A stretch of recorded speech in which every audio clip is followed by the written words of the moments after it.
everyone, welcome to Guiding Voice podcast series, the Guiding Voice for a Better Future. This podcast is to help students and young professionals to shape their careers. Thank you for tuning in. This is Naveen and I'm with my co-host Sudhakar. Dear listeners, in this episode we want to cover one of the major trends in IT industry today, that is nuances of crowdsourcing. We are pleased to welcome Neeraja to our show today to have a conversation around the same. Neeraja Adisupalli has over 20 years of IT experience, delivering large digital transformation and modernization programs in the integration space. Neeraja is presently working as a delivery head in Wipro. She has managed large accounts from order to invoice and adopted new generation delivery models like CoreFlex, shared services, crowdsourcing. All of this to drive efficiency, employee satisfaction, and the ultimate customer delight. Neeraja, welcome again to the Guiding Voice podcast series. Happy to have you here. Thanks, Naveen and Sudhakar. I am equally excited to participate and share my thoughts to the Guiding Voice audience. This initiative of yours is very unique and awesome. It's my pleasure to be here. Neeraja, let us talk about crowdsourcing. Sure, without further ado. What is crowdsourcing in general? Meaning, how do you define it in layman terms? In most basic form, crowdsourcing is the outsourcing of a task to crowd. This is a concept of eliciting and receiving the services from a community to accomplish a specific task. Crowd and community are used interchangeably in the industries. Crowd in the community are connected and engaged group of people who have a passion to contribute. Sometimes we consider certified and curated people as well. Projects executed through crowd can be of a commercial purpose or of a noble cause. Business of any kind can utilize this concept, and it is not restricted to IT. However, we see that IT projects are gaining more and more momentum to address the digital skill gap of today. In an attempt to reach a larger community, internet-based social media or any collaborative platform built for this purpose are leveraged for outsourcing. Now that we understand crowdsourcing, who all can contribute to these crowdsourced projects and initiatives? Sure, any individual who has a passion to work on the specific skill can register. Can be a moonlighter or a freelancer. Diversified team across the globe form part of the community and they are connected. These teams are virtual and work remotely. Let me explain various roles in the crowdsourced project. Crowd manager, who understands the requirements of the project and breaks down the requirement to single purpose, coherent, autonomous tasks. Self-contained task without any dependencies, we can say. Also has checkpoints called regarding the progress of the task. The other role is a community member. Obviously picks up the task and completes it. Community lead, who is responsible in building, nurturing the crowd of a particular skill at large. For the project, he or she organizes the communication forums and meetings to get clarification about the tasks for the members. And finally, the task reviewer, who does the traceability of the requirements to the deliverables, validates the deliverables of a community members against the task, provides a rating to the member, and approves a price amount to be paid out to winners. Neeraja, I think we have diverse people working from multiple locations. This seems to be very, very interesting stuff. That's right. So what do you think are the benefits of crowdsourcing to an individual contributing to it? Yeah. Individuals or groups who enroll as a members to a given community can learn the skill and simultaneously earn. Individuals can continuously augment the skills in a hot topics, say like machine learning, UI, UX, cloud technologies, and so on. And also get real-time project work experience, which will be a weightage to the profile. Individuals can stay relevant In the rapidly evolving digital landscape, individuals can work in skills of their choice and with the flexibility in schedule. Since working is remote, no one is tracking their efforts and there is no attendance mandate. One has an option to work in many such projects in parallel and earn more money. Looks like there is an opportunity to work on desired technologies without quitting jobs, and individual gets exposure before making a decision.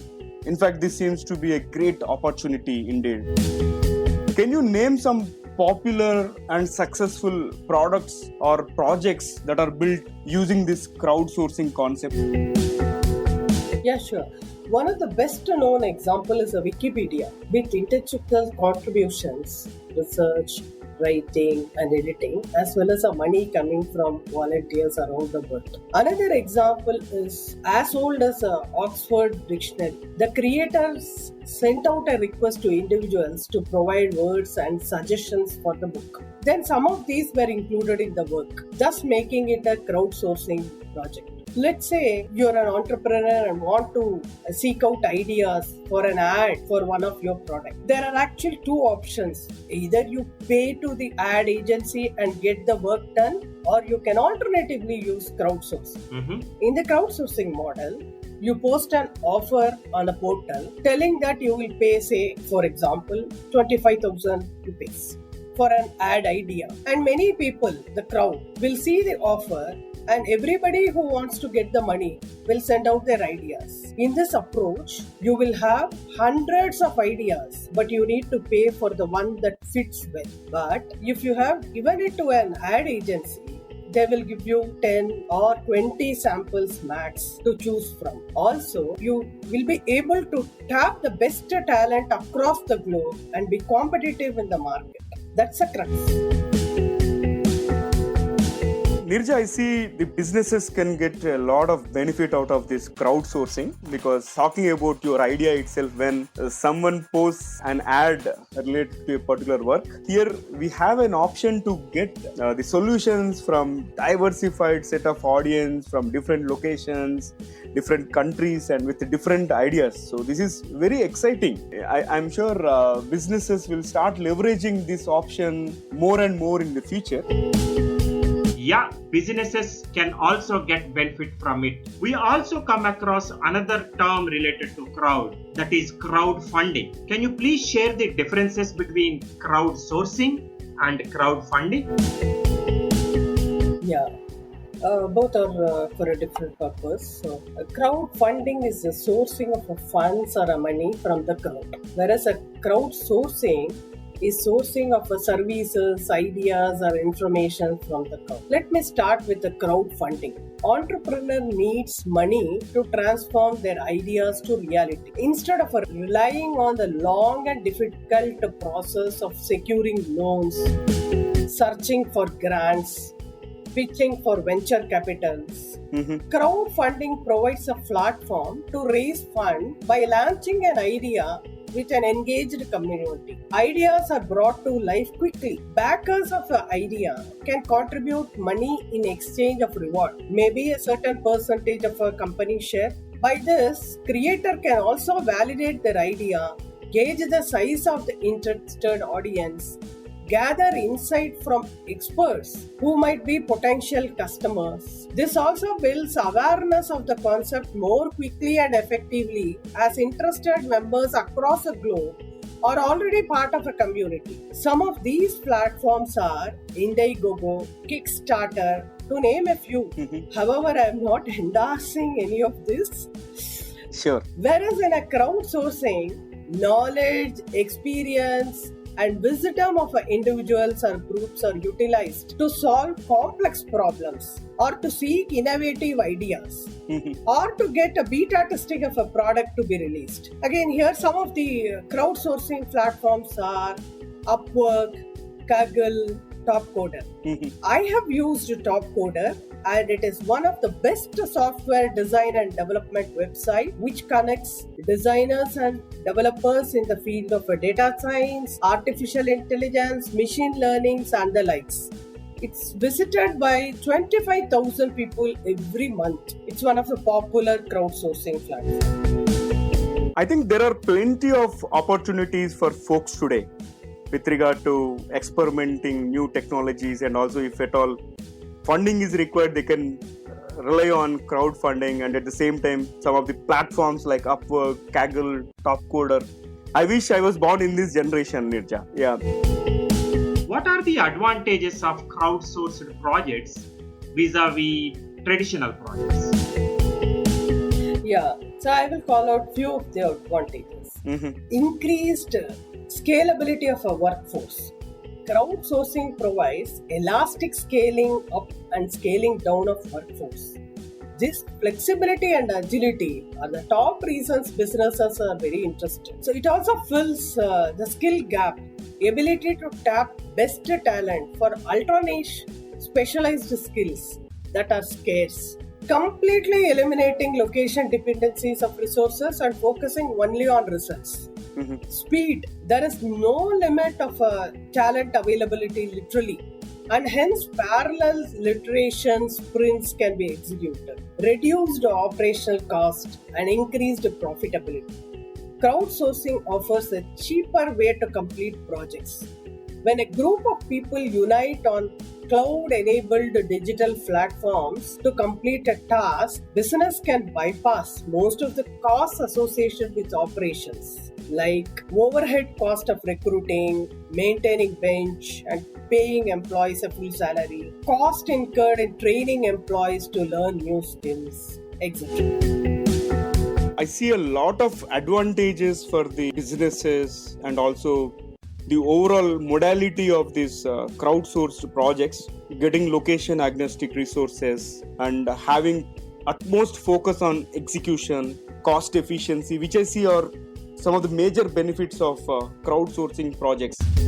But given that all the resources are spread across the world and we may not have enough control on the project execution, so how do you think we can measure the critical success factors of crowdsourced projects? Maybe we can start with identifying what are the critical success factors of crowdsourced projects.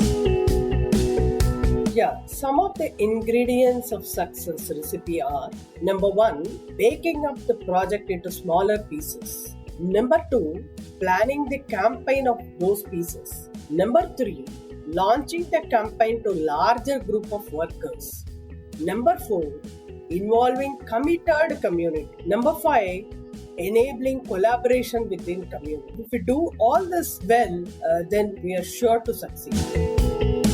So it's all about a set of self-motivated individuals who are volunteering to work on some of the community projects and all.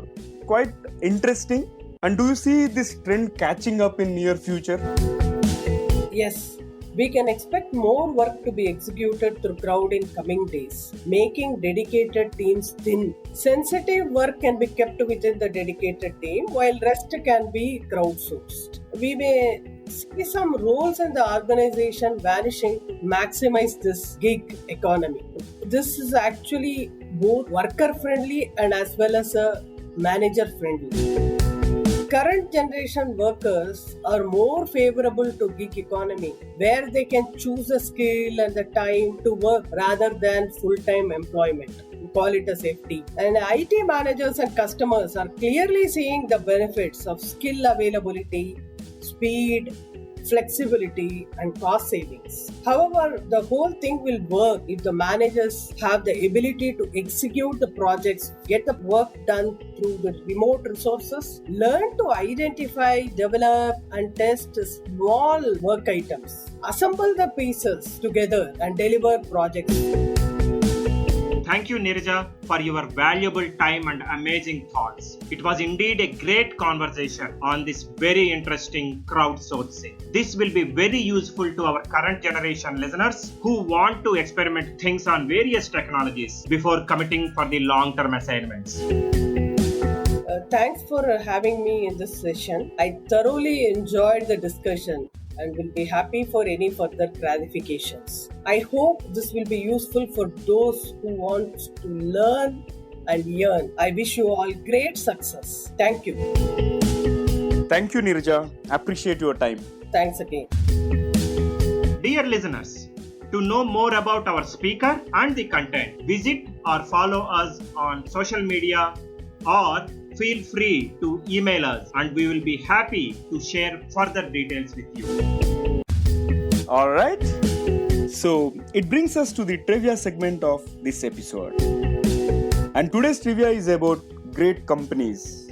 Yes, the great companies like HP, Hewlett Packard, Google, Microsoft, and Apple have one thing in common. Apart from the obvious that they are large and successful IT companies. Do you know what is the thing in common? Any guesses? Alright, you may be thinking through. Okay, let me reveal the secret. You know, all of them were started in garages. Interesting, isn't it? If you'd like to share any trivias, please feel free to share them through email. And our email address is theguidingvoiceforyou@gmail.com or SMS us or text us at India number 9494587187. We will not only share best trivias in future episodes, we will also announce your names. Again, we are open for suggestions on topics that you would like to hear from us through our email address. Our email address is theguidingvoice4u@gmail.com. You may also WhatsApp us on our India number 9494587187. Like our page on Facebook, facebook.com/theguidingvoice4u, or follow us on Twitter, twitter.com/guidingvoice. To stay tuned about our future episodes. We are also available on Instagram as The Guiding Voice for You. Also, please subscribe to our YouTube channel, youtube.com/c/The Guiding Voice. There is more in store. Until next time, have a wonderful time. Thank you for listening. Take care and be safe.